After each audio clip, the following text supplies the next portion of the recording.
so much was brought up that I think, oh my God, triggered different things in me. And I'm going to just put that down. We encourage people that come to our classes to bring pen and paper. Yeah. Because the master teacher, Partner Babyanun, has told us he's been equipped with 76 trillion years of knowledge, and he must impart at least 24,000 years of that to us.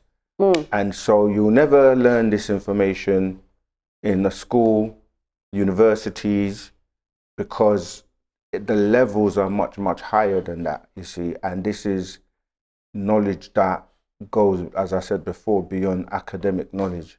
It goes to the real center of who you really are internally, you see. So we have a lot of information, so you do have to take notes. We say, don't believe anything we say, because we don't deal with a belief system. Like, you can actually go and research. And these days you have smartphones, you've got the internet, you've got so much. We're living in the information age.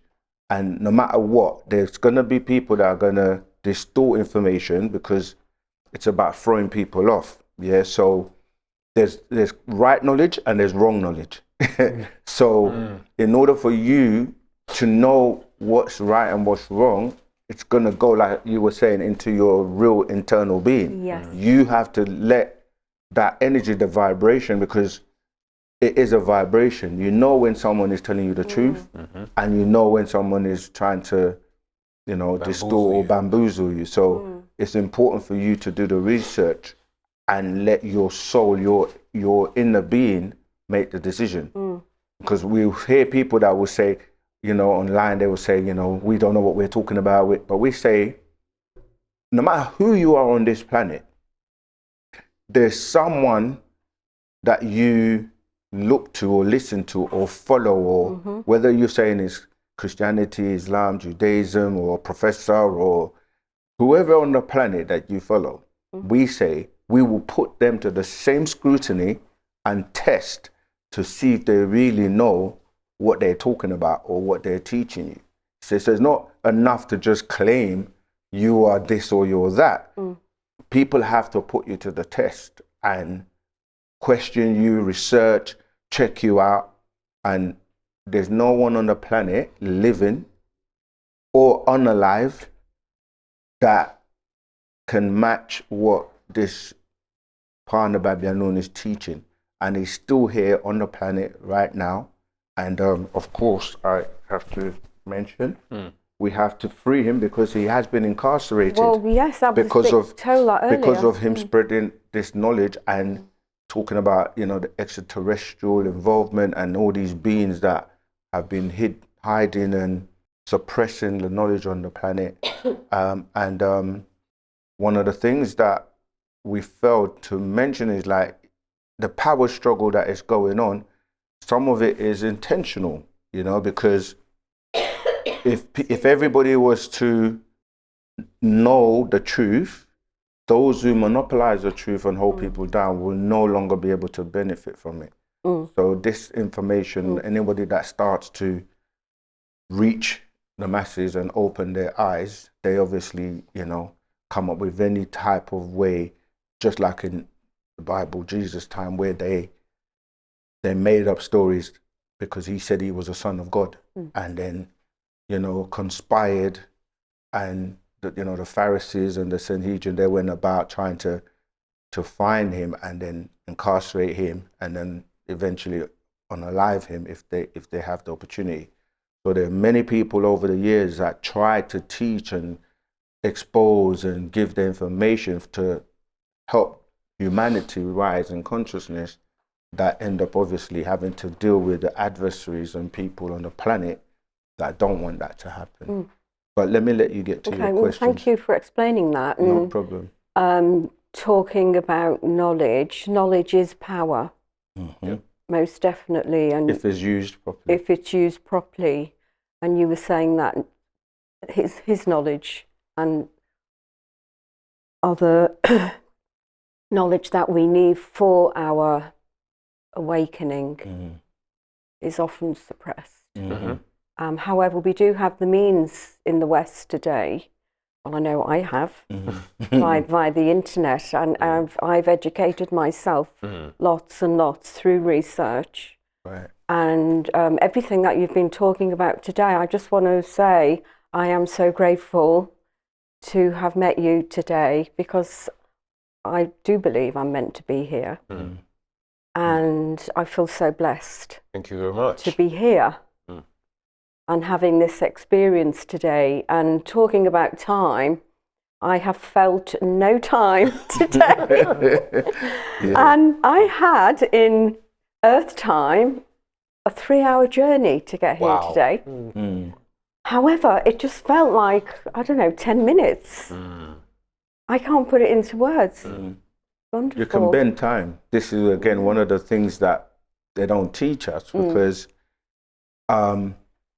without going into too much of the science, there is a method that extraterrestrial use. Yeah. And that's how they're able to travel long distances. That's the sort of thing I want to know. I want to learn more about. I'm just going to. They're able to travel, because humans are very primitive, and we're still using like combustion, and we're still using the fuel, like fossil fuels, and this is harming the planet.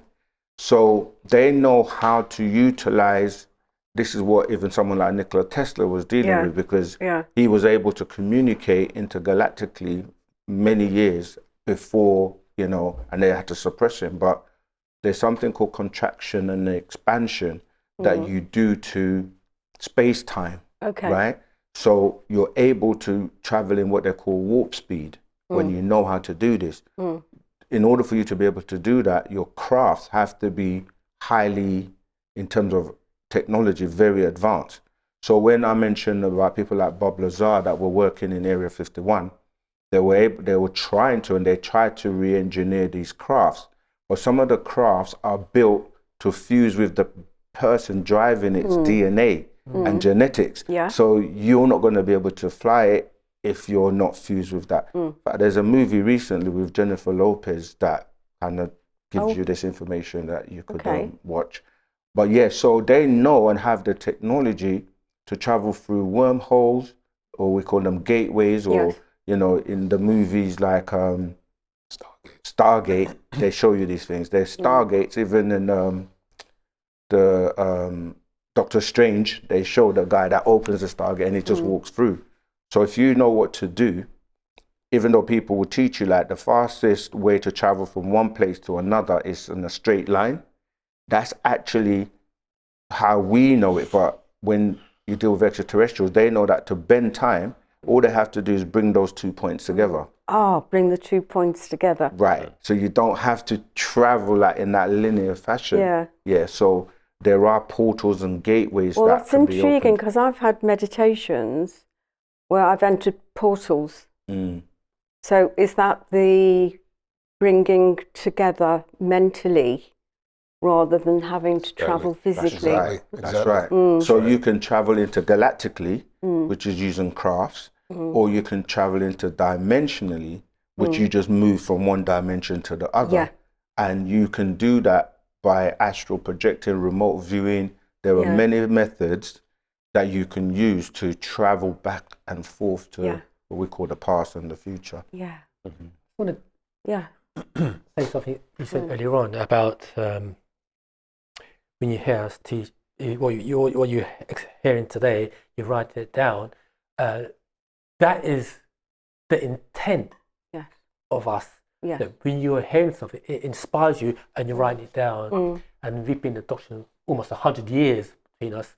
And believe it or not, and I do the same thing even now that I may be driving, as a thought comes to me, and I have to stop, get a piece of paper, and write things down. That is the purpose. That is the intent, that you get inspired by what you hear. You have to write something down, make notes. That's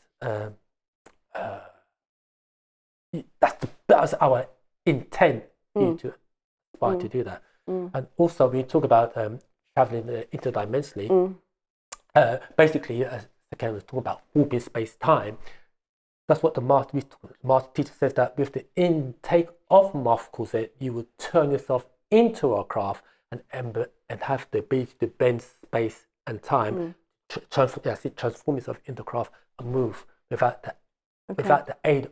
You are a craft. Okay. You are a craft. So can I ask? It's to do with myself. Mm-hmm.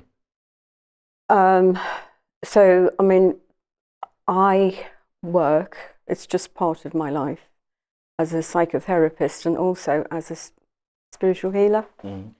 To use that terminology, and as an example, when I'm with someone who comes specifically for, say, spiritual healing, I will use a therapy bed, and they go into a deep state of what I would call sleep. I don't know what other word to use, but I actually go into other dimensions in that space.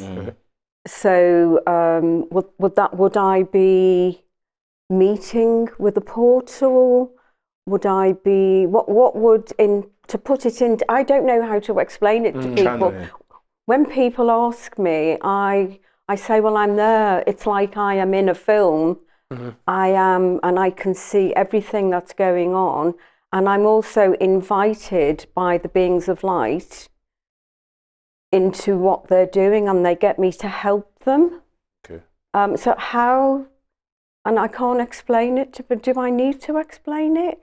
Not really. It's your personal experience It's an as well. experience. And we advocate that we cannot or do not explain your personal experience. Yeah. You with me? So your personal experience is yours, and we will not discredit that. It's what is making you transform on your journey. Yes. Do you see what I'm saying? And eventually the answers will reveal themselves as to what your purpose is on this realm, you know, and how to help others. You already know how you're helping others because you're already a healer. Do you see what I'm saying? But the more fundamental purposes to your existence, I'm not here to then try and explain to you what they are. Well, these are questions that I constantly ask myself. Yeah. And for me, 'cause you were talking earlier about the circles overlapping, and for me, I talk a lot about and you spoke about, I think you said 29 personalities. Yeah, that's right. So when I'm talking in a psychobabble, so to speak, psychotherapist language, I talk about different aspects to the self, with the core self, the authentic self, the true self, which in another, to use other language, the spiritual self, but also the word soul. And I was quite mystified when you said, not everybody has a soul. That's because right. I've been carrying this thing in, everyone has a soul. It's misinterpretation because people mix up spirit and soul. Yes. And they're two different words, so they must have Yes. two different meanings. Yes. Lucia mentioned before that in the religious world, when they're talking about soul, they don't realize you have two souls. One is referred to as the breath of life. Yes. Because we all need to breathe, which is converting oxygen, we breathe in oxygen and we give out carbon dioxide, which tells you that there's a process or something that's happening.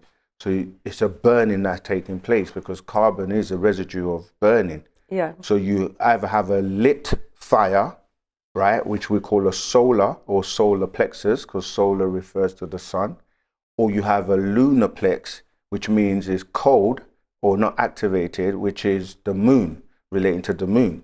So you have the moon cycle and the sun cycle, as we mentioned before, or agreeable beings and disagreeable beings, which we might refer to as jinns. The brother was mentioning that this relates to light because you have different types of light. So you have light where you can use it in an agreeable way, like to cook food or to warm, like we're using light right now. But light has a spectrum and a frequency, which can go to disagreeable light, where you get words like Illuminati, which the word Illuminati means illuminated, which is being illuminated by light, or what they call the fire. So they say Lucifer is the fire bearer. Yeah, so there's two separate lights going on, and those who don't activate or have a soul, they operating on the spirit, which is dealing with the lower vibrations. In order to reach the higher vibrations, you need that soul to be activated to be able to pull you upwards. So you got a struggle going on all the time. Yeah, so it's a bit like the light and the. So Jung referred to the shadow, didn't he? Right, Jung. exactly, Yeah. exactly. So it's about. So coming to the science of being able to use frequency to heal. Yes. You can use frequency, whether it's sound, whether it's light, and this is dealing with understanding the electromagnetic spectrum. Yes. Where people's auras are emanating different types of light. And you have lights which are like, let's say the colors, when they become that frequency, like green light or the white light. The yellow light refers to the intellect, the white light is purity, the green light is healing. So once you know how, you can actually, and then the lower lights, like the grays and the dark, not in color, but just like the negative, they go down, and these are the negative emotions that people have and negative thoughts that they're pulling from the reservoir. So it's really about, if you're channeling the green light, you can utilize that energy in healing, and depending on who you are, even though we're not going to, like Osea said, and tell you about your experience, but the science aspect of it is that you can use vibrations and frequencies to heal if you know how, you see. So yeah. And sorry, no, I was saying that you mentioned about your relatives or people that the light beings that are around you when you're doing your healing. Oh, yeah, not just generally it's the relatives of the people who will come. Their relatives will come. Okay, so it's into the space. like a medium. Channeling. So I channel as well. And also I've had, I also have what I refer to as spirit doctors, doctors who have actually lived on Earth. Okay. And they want to serve humanity. Right. And there are two particular doctors who've written their names down. Okay. So can I say, in case anybody wants to? Okay. We learn from you as well. Exactly. So each one. Okay, so the first one is he became a Sir. Okay, well, he's Dr. Ludwig Guttmann. Okay. And he was of German origin, and he came to England in 1939. Okay. He was a German Jew, so he came over to here. And he was given a post. He's a neurologist. He was given a post at Stoke Mandeville Hospital in Buckinghamshire. I don't know if you've heard of that. No. Okay. Associated with that as well. Okay. And he, I mean, they've actually made a film of him. It's either on Netflix or the other one. What's the other one called? Amazon. I'm not sure. But there is a film about his life. And it shows how he introduced the Paralympics. Okay. So he comes into the space. Okay. Yeah, from time to time. And there's another doctor called Dr. Reich Hammer. He was German on Earth. And he was he introduced something called German New Medicine. And he got himself involved with cancer. Okay. But he was not, so he comes into the space. So he came into the space a while ago for somebody I was working with who was diagnosed with cancer. And I could actually feel his personality, his strength of his personality to help this woman. Yeah, so, but he was not accepted by the authorities and he was imprisoned. So they're just two of the doctors who've lived on Earth. Okay. But light beings come in, masters, ascended masters come in. Okay. There's a load of them. Okay. All sorts, and as I say, relatives, ancestors of the people, the person who's coming. Yeah. We've got, you know about Hitler, right? He was in touch with like the Theosophical Society. The Theosophical Society. Well, you mentioned it earlier on. Now, I did not know that. Yeah, right. that's so, because the people you mentioned, they kind of tie back and go to Germany or be Germans. And he was in touch with Madame Blavatsky, who was like a channeler that he utilized to contact these beings from Aldebaran that we mentioned before, like the Ashtar Command. And they were doing the same thing where they were giving him information, and these extraterrestrials chose him as their man on the planet. That's why he was going about trying to create what he termed the superior race. And the blonde hair, blue eyes, which are the Ashtar Federation. So the Ashtar, because I've actually had experience of those. Yeah, Pleiadians, Ashtar Federation are it's like United Nations, but there's a particular extraterrestrials who belong to that federation. I got the feeling they were Pleiadians. Yeah, that's what I'm saying. The Ashtar Command are Pleiadians. Okay. But it's like you've got like the United Nations, but there's different beings that operate or work together. Yes. Do you see what I'm saying? They are known as also as your Yahwehans. Okay. In your Bible. Yeah. So these particular beings, like Sir Ken was saying, is that they traveled in time. They initially came to Eisenhower. I think it's Eisenhower. Yeah, and they were Eisenhower tricked them, and because of that, they went back into time, or went back into a time period where they met up with Ziggurat and Madame Blavatsky, who were mediums. And because these mediums were into the channeling occult into the occult world. Okay. You see what I'm saying? But because these Pleiadians knew that the occult world is really a dealing with energy and frequencies, they were able to manifest themselves as the Pleiadians and introduce themselves.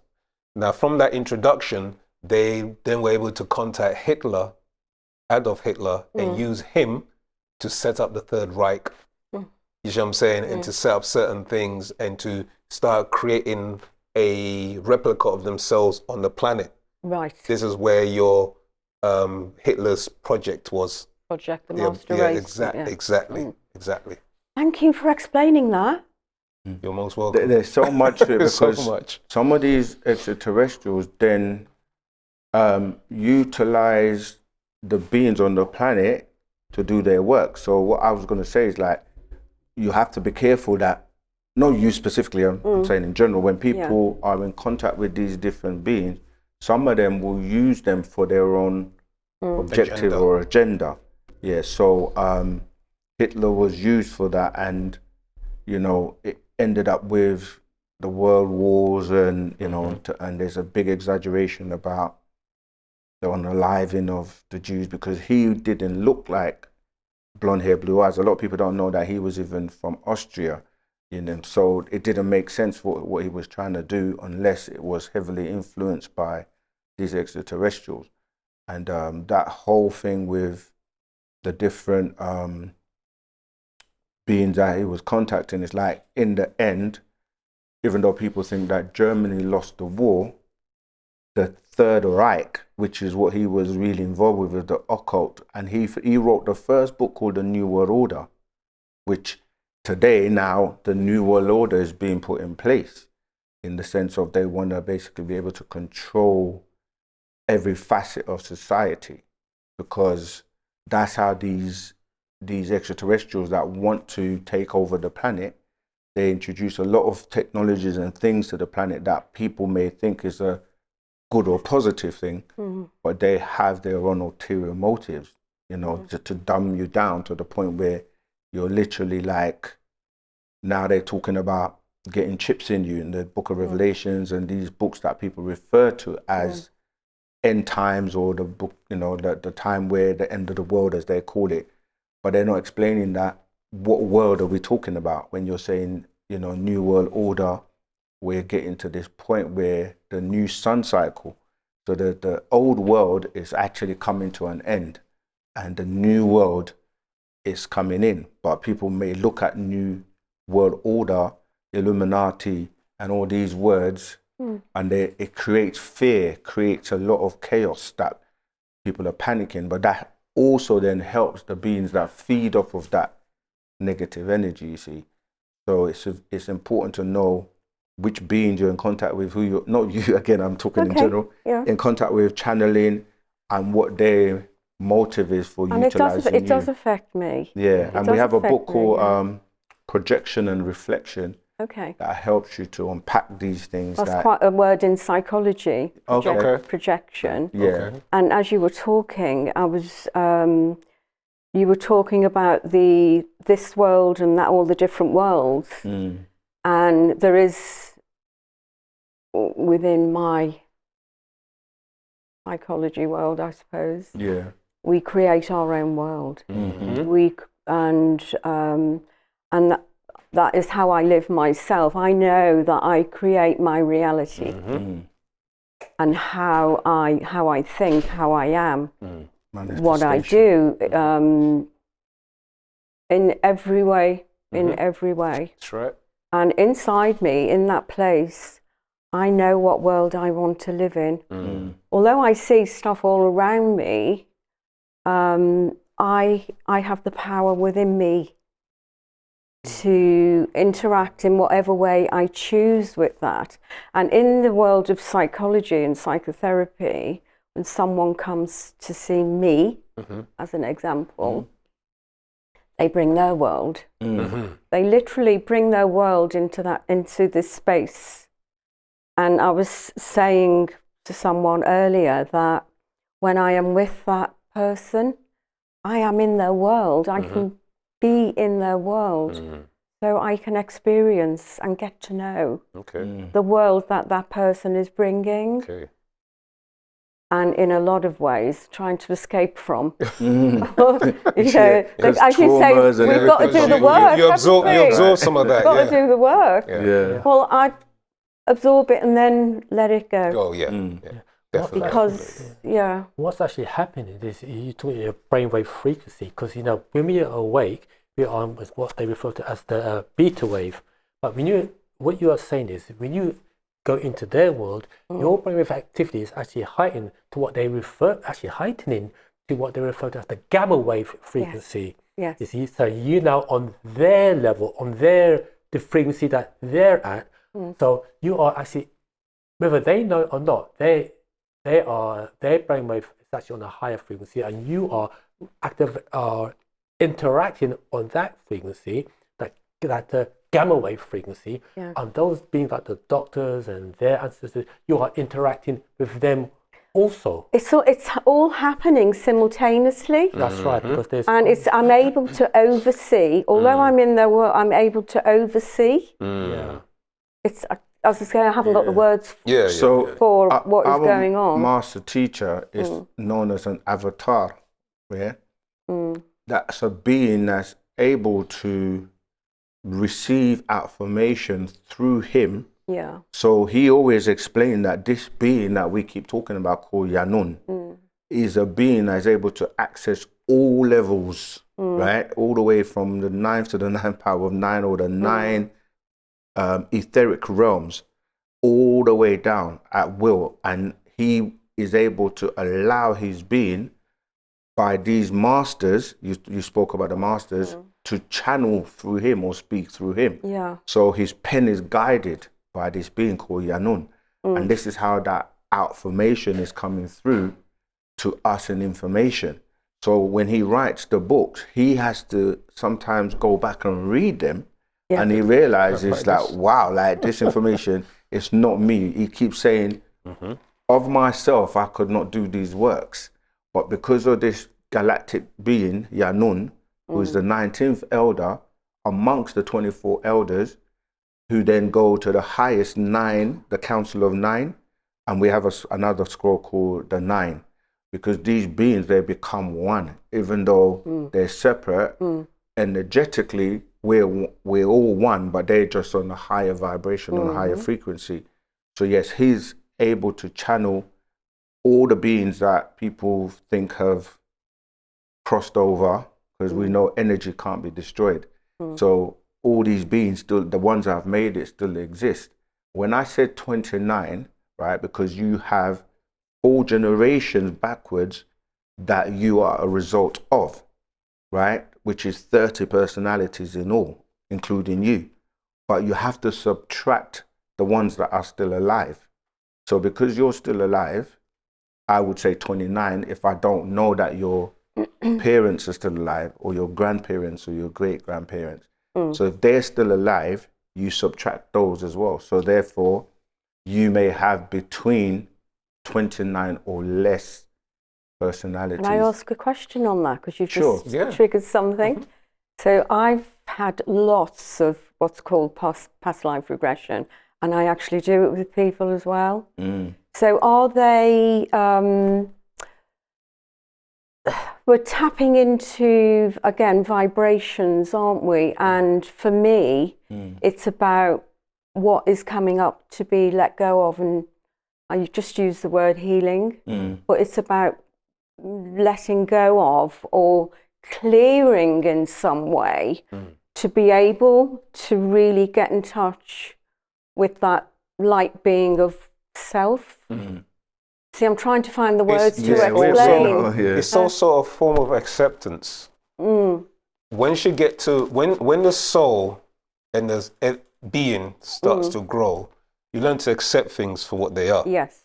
And it's that point when you reach that acceptance where you're able to apply love, you're able to apply, reasoning, you're able to apply these things because you accepted things as what they are. And then you can see through the mud. Rather than sitting there, I've got to change this, I've got to change that. You know, because part of not accepting is having people you're pointing the finger and being judgmental, etc. And it's using force as well. So you're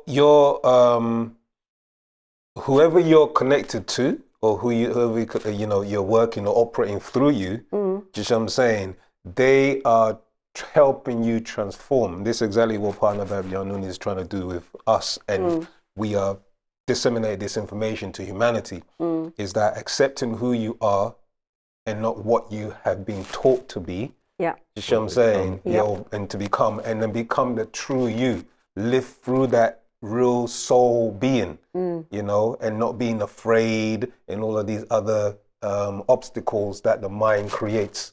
You see what I'm saying? So, another book that he's put here, My Brother the Extraterrestrial, this was written by his sister, where he's actually explaining in here, certain levels, and people have brought testimony to the miracles and things that, or what they call miracles, but things that have happened in their lives that he has been part of.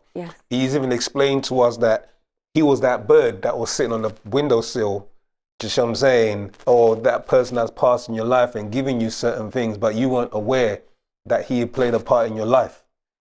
So back to what your experiences are and what you've explained to us, there are beings that will come and give you certain information, just what I'm saying, to help you along on your journey. And every single one of us, by way of these personalities, who are your ancestors, who have crossed over, who are vibrating on those different dimensions or realms, you are able to connect with them, right, in what we mentioned before as quantum entanglement, or what we talk about when we said a morphogenetic field, because you can utilize them. Say you had an ancestor that was a great healer. Yeah, you're able to pull that from them to help you in this world. You have to know how to connect and tune into them. You also have the disagreeable ones. That's why when we were saying thoughts can come into your mind, external thoughts or thoughts from these ancestors, and some of them are disagreeable. They will stop you from elevating because they enjoy or want to relive the physical world and experience the things you're doing that perhaps may be disagreeable, that you're battling with. So sometimes people might have struggles with like alcohol or drugs or lying or whatever's going on. It's because those ancestors within you that are very powerful are influencing you to keep doing that so they can experience it. So you have to definitely learn how. You have to learn which one to. So that's part of the psycho. Is it psychotherapy you mentioned? Psychotherapy. Psychotherapy. So when you're thinking about psychos, the mind, and therapy is the healing of the mind. Yeah. But we don't realize that our mind is connected to those relatives that are influencing our thoughts and our behaviors on this realm. And those relatives, the way it's fueled is fueled by way of your emotions. So when you're in an emotional state as a being, depending on whether it's a calm state or a elevated, agitated state, it changes your auric field. Yes. And because that changes your auric field, those relatives or those external beings, entities, can actually influence how you behave, think, do things, etc. You see, so we are being privy to have that explained to us. So within our culture, we operate on certain levels where we keep calm, we do certain practices, we do certain chants, we do certain prayers, affirmations, etc. Because that keeps us in a balanced state. Do you see what I'm saying? Yeah, and as you've been explaining that, I just got thrown in the medical model. Okay. That, because I've worked in the NHS, which is a whole medical model. But I'm also very much into, well, actually you can gather, the holistic. And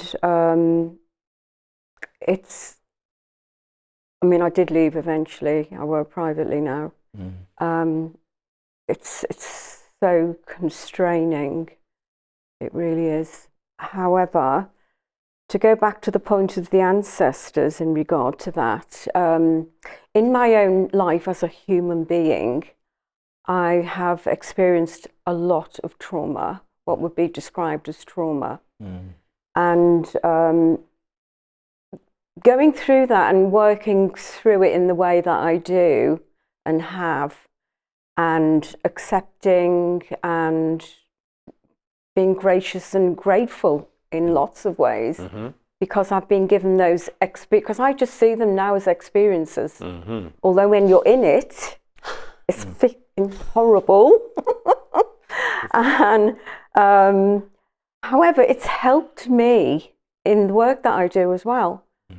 I mean, I often think, how can I sit with someone who's in the depths of devastation and grief and all of that stuff if I haven't experienced it myself? So physically in the human life, but also at the same time to be able to bring in the light as well. But like transformation. Have I made any sense in what I've just said? Yeah. You have. That's where gratitude comes in. Yeah, gratitude, exactly. Time is,